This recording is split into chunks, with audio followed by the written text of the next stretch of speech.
아무리 적어놔도 이렇게까지 짧은 시간에 이렇게까지 중요한 문제를 이렇게까지 왔다 갔다 하지는 않는다. 이란과 협상 타결 가능성이 높아져서 그렇다. 이거 잠시 후 짚어볼 텐데 그럴 경우를 대비해 모두들 그런 가능성이 있으면 신중하게 움직이죠. 예. 트럼프로 인해서 20세기의 패권 국가였는데 지금 미국이 처한거리 한심합니다. 자, 전쟁 이야기는 좀 이따 하고 우리 이야기부터 바쁩니다. 요새 선거 때문에 척척 합시다. 어제 화요일 국무회의 날인데 왜 이재명 대통령이 기초단체장 시절부터 일 잘한다는 평가를 받았고 어떻게 행정을 했길래 결국 최초의 기초단체장 출신으로 대통령까지 된 건지 이번 선거에 출마하는 모든 공직 후보들이 참고할 만한 국무회의였다고 봅니다. 그 관점에서 국무회의 한번 짚어봅시다 오늘. 자, 모두 발언 주제가 뭐였어요? 네, 헌법 개정안과 지방선거 관리에 대한 당부를 했습니다. 자, 먼저 들어봅시다. 1987년에 현행 헌법이 제정된 이후 대한민국이 정치, 경제, 사회 여러 측면에서 참으로 큰 변화를 겪었습니다. 그런데 헌법은 여전히 지난 40여 년 동안 제자리 걸음입니다. 동시에 전면 개헌을 하기는 부담이 너무 큽니다. 부분 개헌을 합의되는 만큼 순차적으로 해나가는 것이 현실적인 방법이다. 예컨대 불법 계엄을 더 이상 못하게 하자, 국회 통제를 강화하자, 비상계엄에 대한 합리적 통제를 헌법에 넣자. 이건 누가 반대할까 싶습니다. 또 한 가지는 지금 또 5.18이 다가옵니다. 5.18 정신을 헌법 전문에 넣자. 지방자치를 강화하자. 이 헌법 개정안에 표결이 내일 이루어집니다. 모든 정치권들이 이때까지 이구동성으로 말해왔던 것들을 내일 실천했으면 좋겠습니다. 화요일이 휴일이어서 수요일 날죠. 네. 자, 헌법 개정 얘기 나오면 원래 정치 체제부터 그래서 내각제니 뭐 대통령제니 뭐 연임 한임하니 이런 건 합의가 굉장히 어려워요. 그래서 개헌을 블랙홀이라고 합니다. 모든 이슈를 빨아들이는데 실제로는 진행이 안 된다고. 그러니 이견이 없는 부분부터 하자. 개헌 1단계를 그렇게 넘자는 제안이고 그리고 선거 공정관리 부분도 들어봅시다. 국민들의 의견, 의사를 왜곡하기 위해서 가짜 정보를 유포한다든지 의사결정을 방해한다든지 돈으로 매수한다든지 조작을 한다든지 이런 일이 절대 있어서는 안 됩니다. 흑색선전을 하는 행위 또는 금품을 살포해서 표를 매수하는 행위 또 하나는 공직자들의 선거 개입 행위죠. 이 범죄들에 대해서는 아주 과감하게 신속하게 엄정하게 대응하시기 바랍니다. 자, 여기까지는 해설이 별도로 필요 없고 자, 그 다음부터 중요한데 유령 산림법인 문제를 지적하죠. 그렇습니다. 유령 산림 법인들이 페이퍼 컴퍼니로 입찰해 하자 보수 단계에서 회사를 폐업하는 문제를 지적했습니다. 자, 예를 들어서 산불이 나요. 네. 그러면 나무가 불타잖아요. 네. 산림을 복구해야 돼요. 그러면 입찰을 하는데 네. 그때 페이퍼 컴퍼니를 만들어요. 산림법인이에요. 네. 그런 게. 네. 사업권을 따내요. 부실공사합니다. 그리고 하자 보수시키려고 하면 회사 폐업하고 없어졌어요. 페이퍼 컴퍼니였던 거죠. 이런 건 근데 오래전부터 반복되는 문제예요. 뉴스 찾아보면 오래전부터 나옵니다. 네. 반복해서. 자, 이 대통령이 왜 이 문제를 거론하느냐 들어봅시다. 산림청 청장 나오셨어요? 예, 있습니다. 네. 또 산림청 지휘기관이 농식품부죠? 예, 그렇습니다. 산림 훼손이 된 경우에 입찰을 해서 맡겼더니 나무가 다 죽었더라. 근데 하자 보수시키려고 했더니 회사는 다 없어졌더라. 근데 이게 하루 이틀이 아니고 계속된 일인데 왜 산림청이나 농식품부는 지금까지 몰랐을까? 하나의 사례죠, 사례. 제가 얼마 전에 각 부처 청 단위로 비정상의 정상화 과제들을 발굴하고 대책도 세우고 그런 과제들 발굴을 해라라고 했는데 잘하고들 계시겠죠? 국조실에서 전부처 받아서 총괄 TF에서 점검을 하고 있습니다. 기존에 해왔던 것과 다른 노력을 하지 않으면 안 보입니다. 열심히 하는데 다 헛스윙이에요. 그러니까 이 산림청 같은 이런 일이 벌어지는 거예요. 정부에 연간 천수백만 건의 민원이 들어오잖아요. 정말 보물창고 같은 겁니다. 우리가 모르는 거 가르쳐주잖아요. 우리가 존재하는 이유가 국민에게 더 나은 삶을 만들어주기 위한 거고 나라의 주인이 국민이라면서요. 우리가 초능력을 가진 것도 아니고 더 나은 세상을 어떻게 만들어요. 그냥 평범한 사람들이잖아요. 근데 더 나은 상황을 만들 수 있어요. 이런 관심을 통해서 각자가 맡고 있는 좀 비정상적인 일들을 최대한 찾아내서 그걸 교정하는 거예요. 획기적인 한 방은 없다. 작아 보이는 일들을 많이 하는 거, 열심히 하는 거. 이게 진짜 성과를 내는 일이고 큰 변화를 만드는 길입니다. 오늘 산림청 사례를 계기로 전면적으로 다시 점검하죠. 이게 이재명식 행정 질원입니다. 공무원들은 국민들에게 더 나은 삶을 제공하는 게 의무다. 근데 우리들에게는 초능력이 없다. 우리 다 보통 사람 아니냐. 그러니까 엄청나게 큰일 찾지 말고 한 방 찾지 말고 민원 이게 보고다 보고 보물창고 작은 비정상 찾아내서 작지만 열심히 바꿔가면 그 결과로 큰 변화가 온다. 이게 이재명식 행정이에요. 그렇게 일해야 하는 이유를 설명하려고 산림청 예를 든 겁니다. 정반대로 일하는 대표적인 인사가 오세훈 시장이에요. 샛빛 둥둥섬 또는 서울라이 또는 한강버스 뭔가 눈에 당장 띄는 걸 끊임없이 찾아요. 전시성 행정이라고 하죠. 이런 것만 하다 보니까 서울시장 3번이나 했는데 오세훈 하면 나오는 대표 정책이 없어요. 자, 그리고 이어서 그렇게 오래된 문제를 발견했어요. 그럼 어떻게 대응해야 하지? 행정제재, 형사제재로 부족하다고 하죠. 네, 그렇습니다. 기존 제도는 오히려 부정부패의 원인이 되니 경제적 불이익을 주고 반드시 다시 체크하라고 합니다. 항상 돈 때문에 생긴 문제는 돈으로 해결해야 된다. 이렇게 접근하거든요. 들어봅시다. 행정제재는 효과가 없잖아요. 형사제재 벌금 몇 푼 나오고 화지사장 내서 또 만들고 몇 년씩 걸리고 그 사이에 로비하고 정치인 쫓아다니고 그게 부정부패 원인이 되잖아요. 입찰 보증금을 확 올려요. 낙찰된 회사를 페이퍼 컴퍼니인지 확인해가지고 보증금 몰수한다고 해보세요. 경기도에도 입찰이 하도 뭐 수백 대 일 그러길래 이거 했더니 40%가 순식간에 줄어들더라고요. 경제적인 손실이 되게 하면 아무도 안 해요. 왜 다 돈 벌려고 하는 거니까. 실질적인 대책을 좀 만드십시오. 말한 건 반드시 지켜야 됩니다. 저도 반드시 체크합니다. 전에 이거 한 거 어떻게 됐냐고 업무 지시하고 이러면 반드시 체크해야 됩니다. 제가 이재명 대통령 취임 첫날부터 그 얘기했는데 이 대통령 특징은 일을 시키고 나면 확인하고 또 확인하고 될 때까지 잊지 않고 계속 확인한다. 제가 몇 번이나 얘기했잖아요. 네. 이건 단순히 본인 성격이 그런 게 아니고 공직자로서는 이렇게 하는 게 일이 되게 하는 방식이다. 이재명식 행정의 특징이에요. 그리고 이런 얘기 할 때마다 제가 개국정비 얘기했잖아요. 개국정비. 그렇습니다. 개국정비 상황 다시 한번 체크했습니다. 봅시다. 이 계곡 정비하는 거 있잖아요. 행안부 장관님. 3월 말까지 한다 그랬죠 원래. 그 다음에 뭘 할 거냐. 그다음에 지금 지금부터 감찰을 해야지. 전국적으로 감찰을 시작했습니다. 5월 초. 발견할 수 있는데 발견을 안 했다든지. 830여 건이었는데요. 그 대통령이 말씀 주신 4만 건이었다면서. 33,300건이 넘었습니다. 이번에는 항공사진, 위성사진까지 다 동원해가지고 또 AI 기술까지 동원해서 전국을 싹 스크린을 했습니다. 국정의 신뢰에 관한 문제예요. 아, 또 적당히 넘어갔네. 이러면 뒤에서 욕해요. 고마워하는 게 아니고요. 절대로 그렇게 방치하면 안 됩니다. 단속을 했다는데 진짜 없어졌나? 자기가 평소에 가던데 가서 확인한단 말이에요. 여름 행락철 오기 전에 1차 감찰을 하고요. 행락철 시작되고 나면 2차 감찰을 또 할 계획입니다. 일정한 시한을 정해서 체크를 하고 그 결과 보고를 국정상황실장 어디 있어요?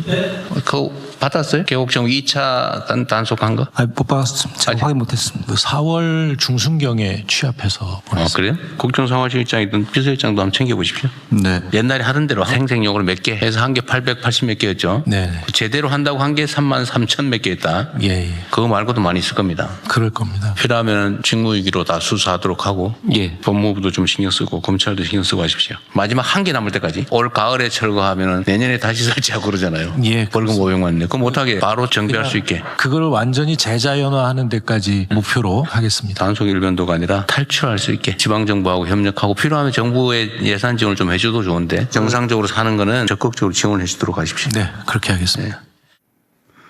이렇게 하니까 계곡 상해 문제 이거 아무도 해결 못했어요. 수십 년간. 네. 이렇게 하니까 수십 년간 아무도 해결하지 못한 걸 해결한 겁니다.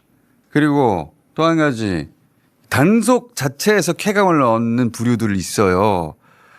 저는 사이코패스형 공직자라고 부르는데 실제 있어요. 그런 부류들이. 네. 때려잡는 것에서 쾌감을 느끼는 겁니다. 근데 이 대통령은 단속 그 자체가 목적이 아니라 불법을 호설하면 오히려 정부가 예산 지원해줘라고 하잖아요. 정상화하고 싶은 거예요. 이렇게 하니까 단체장 평가가 높을 수밖에 없는 것이고 후보들은 이 국무회의를 봐야 해요. 자, 이어지는데 매점매석 이야기도 하죠. 그렇습니다. 매점매석 물품의 몰수 필요성과 법안 개정 필요성을 이야기합니다. 들어봅시다. 매점 매석 대상이 된 물품에 대해서는 몰수예요? 예, 몰수 가능하게 돼 있습니다. 그런데 몰수를 하면은 그만큼이 물량이 잠기기 때문에. 식약처장입니다. 주사기 같은 경우에 온라인으로 팔 수 있게 하되 수사 의뢰는 하고 있습니다. 고발하면은 처벌하면 뭐예요? 매점 매석해가지고 30억 벌었는데 벌금을 1억 맞든지 과장 뭐 이런 사람이 대신 처벌받거나 이러면 회장은 돈 버는데 그러니까 계속 하는 거예요. 몰수 조항이 있다면서요. 몰수는 가능합니다. 매점 매석하는 사람들은 권려받자 실무 책임자 가서 조사 한번 받고 벌금을 내든지 뭐 집행유예 받고 그것도 몇 년 후에 이익은 이익대로 남는데 왜 매점 매석을 안 하겠냐고요. 돈이 남는데 재판 끝나가지고 몇 년 후에다 하게 되면 이 있으나 마나한 조항이잖아요. 시장 질서 오히려 훼손하잖아요. 그럼 법률을 바꾸세요. 네, 관련 부처하고 한번 상의해서 진행. 그 별도로 보고를 이제 신속하게 하십시오. 네. 보통 공무원들은 고발, 적발 그럼 끝이라고 생각합니다. 그 다음은 사법체계가 담당할 일이라고 생각하죠. 네. 한편으로 맞는 얘기예요. 그런데 그렇게 고발을 했는데 왜 같은 문제가 수십 년째 해결이 안 되죠? 어떻게 하면 해결할 수 있지? 어떻게 하면 단속 실효성을 높일 수 있지? 이 대통령이 이 질문을 끊임없이 하는 거예요. 공직자는 그러라고 세금 주고 있는 거니까, 세금 주는 거니까. 다른 공직자들에게도 자신처럼 사고하고 행동하라고 요구하는 거예요. 계속해서.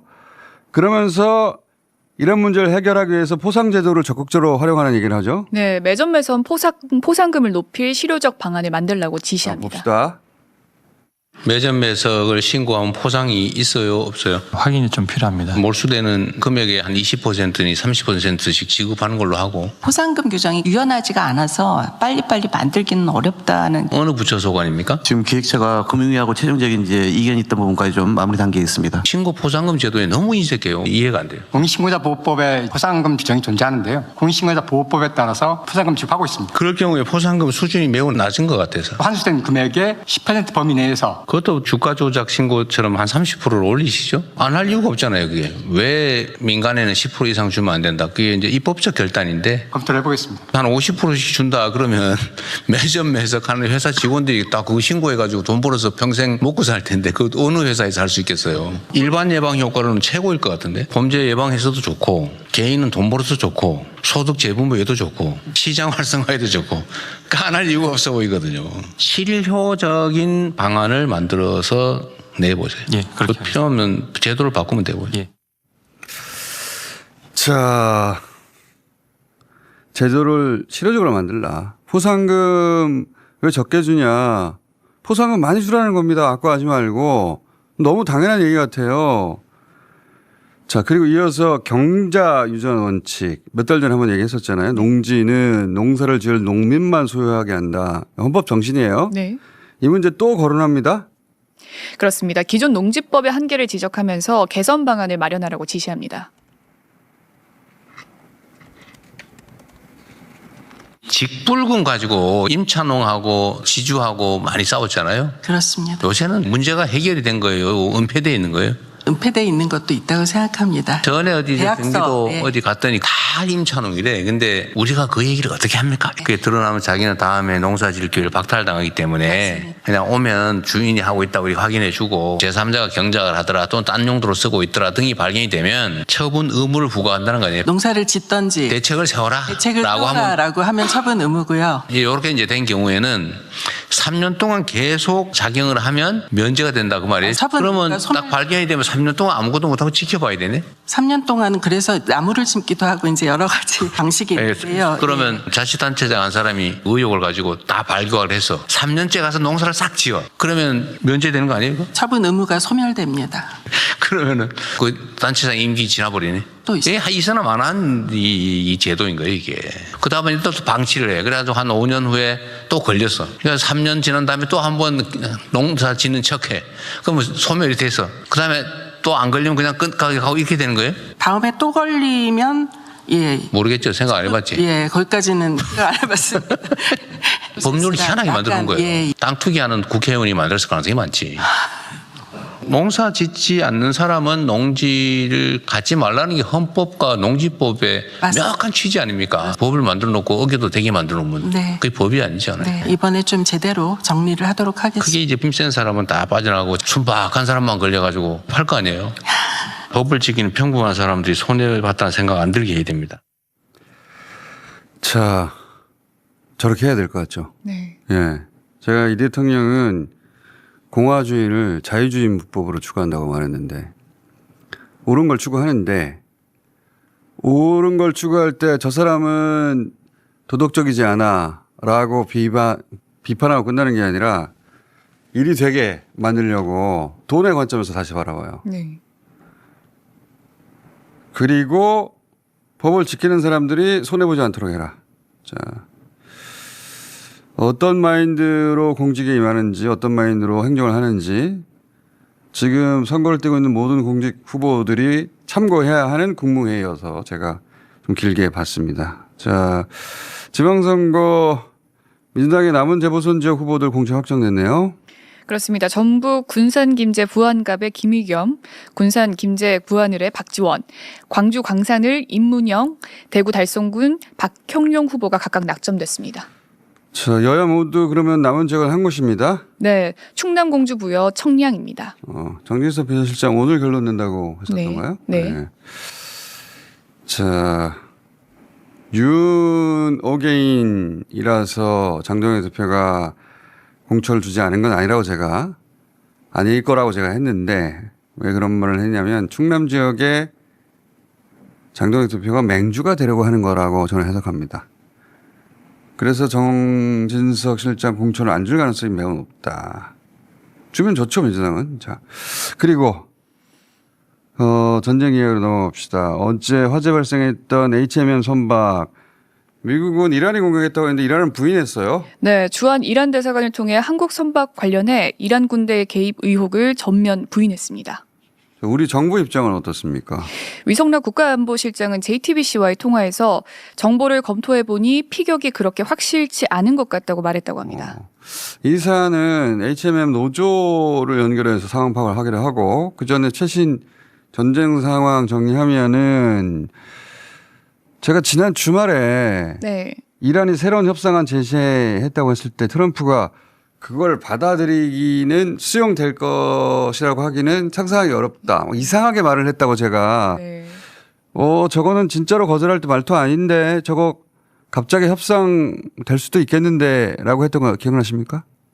네, 어렴풋이 기억납니다. 매일 아침 바로 옆에서 듣는데 네. 어렴풋이 기억나셔? 네. 제가 그러면서 네. 이거 갑자기 협상 타결될 것 같은데 이렇게 말했는데 그 혹시 제가 했던 방송 그거 찾아봐요 그거 다시 틀어줘봐요.